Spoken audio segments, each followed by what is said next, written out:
Port से जुड़ी हुई और कुछ बातें हैं जिस पर हम बात करने के लिए जुड़ते हैं। राजेश राज हमारे साथ जुड़ चुके हैं। राजेश, ये तमाम जगह की जो आपकी ग्राउंड रिपोर्ट थी वो हमने देखी, आपने दर्शकों को दिखाई, और उसमें ख़ास तौर पर एक बात पर ज़रूर आपसे बात करना चाहूँगा। जो बांग्लादेशी घुसपैठ हैं वो इन इलाकों में काफ़ी घुसपैठ कर चुके हैं। आपने अपनी रिपोर्ट में एक बात का जिक्र किया कि जिस तरह पश्चिम बंगाल में ओबीसी की लिस्ट में छेड़छाड़ किया गया, आपको याद होगा राष्ट्रीय ओबीसी आयोग ने इसको लेकर पश्चिम बंगाल सरकार से जवाब तलब भी किया था। क्या ऐसा ही कुछ इन इलाकों में भी हुआ है? क्या झारखंड में भी ओबीसी लिस्ट वगैरह में किसी तरह शामिल किया गया इन घुसपैठियों को?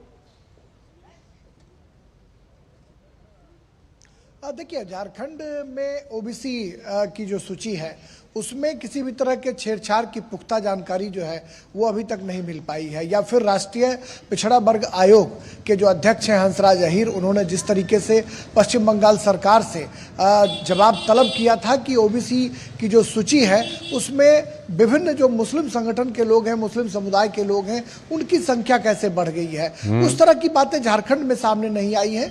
लेकिन जो बरहेट या फिर जो साहेबगंज पाकुड़ का जो इलाका है जहां से रिपोर्ट हमने आपको पेश की, उन इलाकों में जब हमने ट्राइबल्स लोगों से बातचीत की, जो आदिवासी समाज के लोग हैं जिनको मूल निवासी कहा जाता है कि ये मूल निवासी हैं, जल जंगल जमीन पर अधिकार जताने वाले लोग हैं और इनके हक हुकूक की बात करने वाली झारखंड मुक्ति मोर्चा की जो सरकार है वो लगातार जल जंगल जमीन को बचाने की बात करती रही है।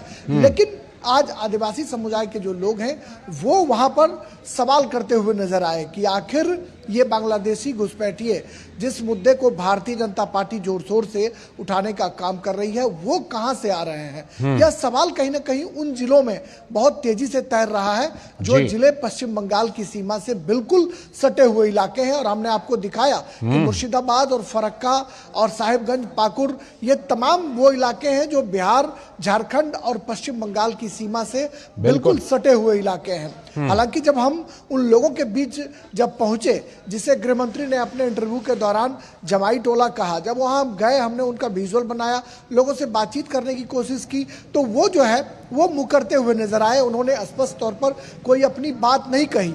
लेकिन जब हम शूट कर रहे थे तो उस दौरान उन लोगों के कान जरूर खड़े थे, वो इस बात की तस्दीक करते हुए जरूर नजर आ रहे थे कि आखिर हम कर क्या रहे हैं। लेकिन पुख्ता तौर पर अगर हम कहें तो उन लोगों ने अपनी बात नहीं रखी। लेकिन जो आदिवासी समाज के लोग थे उनकी बात आपने सुनी हमारे रिपोर्ट में। उन्होंने साफ तौर पर कहा कि ये बाहर से लोग आते हैं, इन्हें आधार कार्ड या और चीजें मुहैया कराई जा रही हैं। तो हम ये कह सकते हैं कि जो ये सियासत इस मुद्दे पर झारखंड विधानसभा चुनाव के दौरान तैरती हुई नजर आ रही है, ये एक बड़ा मुद्दा हम खास करके संथाल परगना के इलाके में बिल्कुल ये मुद्दा है। राजेश, झारखंड मुक्ति मोर्चा जो है इसको काउंटर करती है और कहती है कि कोई इस तरह की बातें नहीं है। ठीक है राजेश, हम जैसा कि हम जानते हैं कि आदिवासियों की जमीन की खरीद बिक्री उसको लेकर कितना कड़ा कानून है। तो ये जो घुसपैठिए आपने जमाई गांव, जमाई टोला दिखाया, इन्होंने इसका क्या तोड़ निकाला है और क्या इस तोड़ को निकालने में कहीं ना कहीं नेताओं का भी कोई संरक्षण है क्या? क्योंकि आज कल जो है कांग्रेस के एक नेता ने बयान दिया, कांग्रेस के प्रभारी ने, कि हम घुसपैठियों को भी सस्ता सिलेंडर देंगे।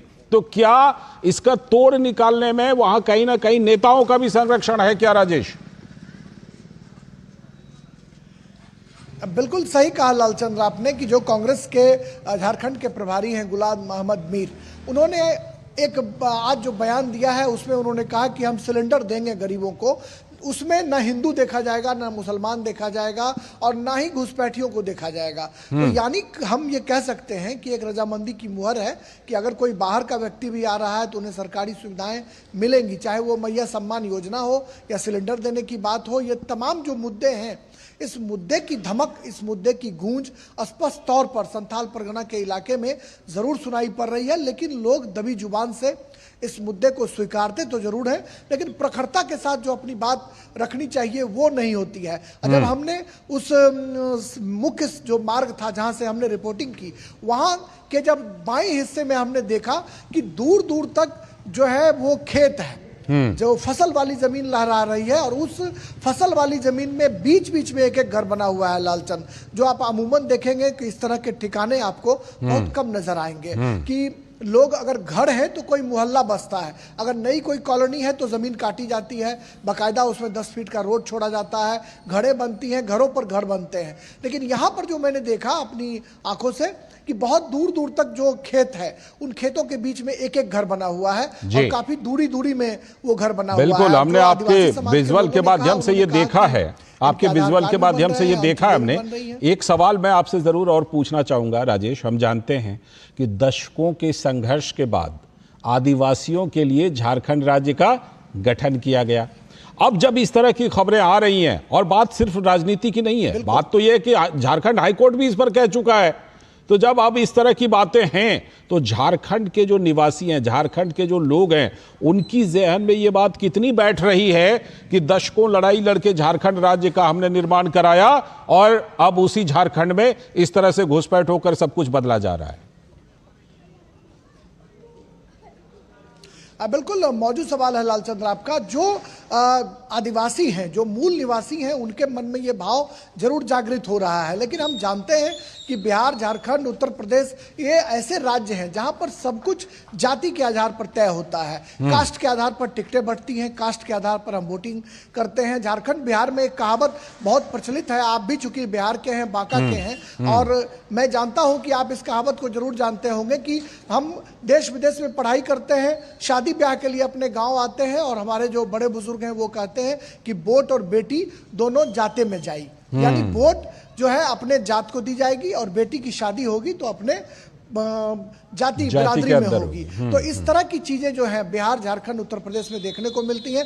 जनता कहीं ना कहीं बरहेट की जनता हो या फिर पाकुर या साहेबगंज की जनता हो, जो सोशल इक्वेशन है, सामाजिक जो समीकरण है, उसके आधार पर कहीं ना कहीं जो सामाजिक न्याय की बात करने वाली पार्टियां हैं, हेमंत सोरेन के नेतृत्व में जो सरकार चल रही है, उसके लिए कम से कम बरहेट की अगर बात करें तो बरहेट, सिकारीपाड़ा, लिट्टीपाड़ा, ये 3 विधानसभा ऐसे हैं जहां पर कि झारखंड मुक्ति मोर्चा का वर्चस्व रहा है। भारतीय जनता पार्टी कभी यहां पर जीत नहीं पाई है और इन तीनों क्षेत्रों में हेमंत सोरेन कभी हार नहीं पाए हैं। तो आप समझ सकते हैं कि जो संथाल परगना का इलाका है वो झारखंड मुक्ति मोर्चा का गढ़ माना जाता है।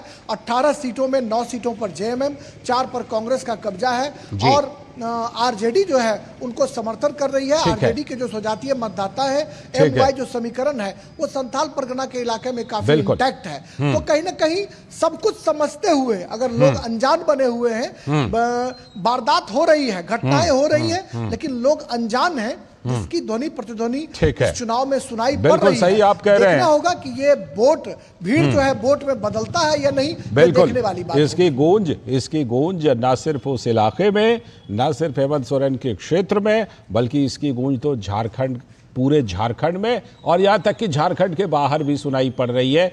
अब ये बात अलग है कि हेमंत सोरेन को कितनी बड़ी चुनौती मिलती है। बहुत बहुत शुक्रिया जुड़ने के लिए राजेश राज, हमारे संवाददाता ग्राउंड जीरो से जुड़े थे और अपनी तमाम रिपोर्ट राजेश राज ने हमें दिखाई और वहां की तमाम बातें बताई कि क्या कुछ झारखंड के चुनाव में असली हकीकत, जमीनी हकीकत क्या कुछ है।